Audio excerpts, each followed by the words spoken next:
نزلت السوق لقيته شكله كده اغراني، الخيار المخلل. وانا نازله كده لقيت الخياره سرحه كده وجميله ورفيعه جدا. قلت لا ما بدهاش، يا بنتي لازم تعمليه، تنشريه الجري عليه. جبت كيلو من الخيار الرفيع اللي انتوا شايفينه ده. على فكره الكاميرا مكبره مكبره حجمه، هو رفيع كمان عن كده. انا قلت اجيب كيلو واخليه على نفسي، ما هو ما ينفعش يبقى نفسي في حاجه وما اجيبهاش. بص شكله رفيع قوي وجميل جدا ما شاء الله تبارك الله، حاجه كده تفتح النفس جنب اي اكل هتعمليه لولادك. عملته معاكم قبل كده الخيار المخلل بس السريع، وده برضو سريع بس هقول لكم استنوا عليا. عملته قبل كده بس كنت مقطعاه طرنشات، وعملته مسافة ما كنت بجهز الغدا لولادي كان استوى. يعني انت وانت بتعملي كده الغدا لولادك قطعي خيارتين تلاتة هيستووا مسافة ما انت بتجهزي الاكل. هنا بوريكم ان الخيار لما اتكسرت مقرمشة جدا وطعمها حكاية. النهاردة هنعمله برضو بطريقة سريعة جدا، هيستوي في اقرب وقت من غير ما يقعد يوم ولا يومين، وهيبقى طعمه مفيش احلى من كده. وكمان الفلفل اللي قدامي ده كله تقدري تستغني عنه لو انت ما بتحبوش، لو انت بتحبيه زي حالاتي حطيه. يلا نسمي بسم الله وندخل على الوصفة على طول. هنا بقى جبت كيلو من الخيار، غسلته ونضفته زي ما انتوا شايفينه كده، وده كان حجمه، شايفين حجمه اهو. وكمان جبت كام قرن فلفل سبايسي احمر على ايه، على اخضر. تقدري برضو تستغني عنه لو انت ما بتحبوش، لكن طبعا احنا عشان بنحب الحاجه سبايسي فانا حبيت اكتر منه لان احنا بناكله. هنعمل ايه بقى؟ تعالي بصي يا ست الكل. هنا هجيب بقى كده طبق كده فاضي او الحاجه اللي انا هشتغل فيها، وهجيب بقى الخيار الحلو القمر بتاعنا ده، وهشيل الجزء اللي فوق دوت والجزء اللي تحت كده. تمام كده تمام كده. هعمل ايه بقى؟ هبدأ بقى اعمل له فتحة بس مش من بداية الخيارة، من اسيب جزء من بدايتها وجزء كده ايه من اخر الايه الخيارة، وهبدأ اديها شق كده من النص. طب ليه يا لولو الشق دوت؟ عشان المحلول بتاع التخليل يدخل في قلبها وتتخلل معايا بسرعة. اهو شق ومش للاخر.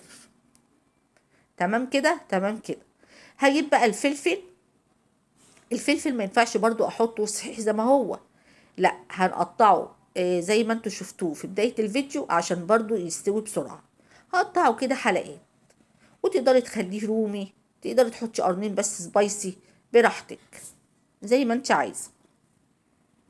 ممكن لو الفلفل اصغر من كده تديله شقة من النص كده بالطول زي الخيارة وتحطيه، هيبقى حلو برضو. او تقطعيه نصين اهو. هكمل الكمية كلها على كده. هنا بعد ما خرطتهم بالشكل ده هبدأ بقى استخدم محلول النقع بقى نستخدمه بقى نعمله، نشوف هنعمله ازاي. انا الكاتل عندي بايظ فجبت غليت ميه في في الحله. تمام تمام. هنجيب بقى البوله اللي احنا هنعمل فيها محلول النقع. بصوا هنحط يعني بصوا حاجات بسيطه قوي. هنحط معلقتين ملح، وطبعا انا عاوزت معلقه ملح تاني فحطيت. الاولانيه دي معلقه ملح والتانيه معلقه ملح. التالتة دي كانت ايه مش مليانه معلقه سكر، التالتة كانت معلقه سكر. بعد كده عوزت معلقه ملح تاني فحطيت. وهنا حطيت شويه كركم ماده حافظه، والسكر بيحافظ على القرشه بتاعه الخياره. وحطيت سن التوم كده على طرف المعلقه زي ما انتوا شايفين. لو عندك التوم صحيح حطي فصين توم. ونزلت هنا معلش المعلقه وقعت بس هنطلعها دلوقتي. حطيت بقى الميه المغليه وهبدا اقلب كل المحلول ده. لو عندك هريسه شطه وعايزه تستغني عن الفلفل حطي معلقتين هريسه شطه، طعمها بقى مش قادره اقولك.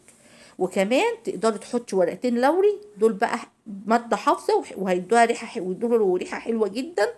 وكنت عاملاه قبل كده بيه، بس انا بصراحه ما كانش عندي. هقلب بقى المحلول ده كله وهبدا انزل هنا هدوقه، بقول لكم ان انا بدوق الملح وهشوفه وبالمعلقه التانية بقلب، متقلقوش يعني.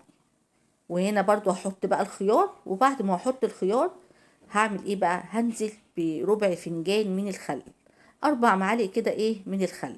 4 معالق الخل بيسرع عملية التسوية بتاعته. ما تكتريش، ربع فنجان بس كده. وهسيبه بقى تاني يوم هفتح عليه، هتشوفوه بقى زي ما انتوا كده شفتوه في قلب الفيديو. بالشكل القمر ده. يعني عملته بالليل الساعة 7، قمت الصبح تاني يوم فطرنا منه بس كده. وده كان الخيار المخلل، اسرع خيار مخلل ممكن تعمليه لو صحيح تاني يوم. ولو هتقطعيه تاكلي منه مسافة ساعة او نص ساعة تاكلي منه. بصوا جماله. هنغطيه بقى وهنقفله، وان شاء الله تاني يوم نفتح عليه زي ما انتوا شفتوه في قلب الفيديو. ونتقابل ان شاء الله في فيديو جديد. مع السلامة.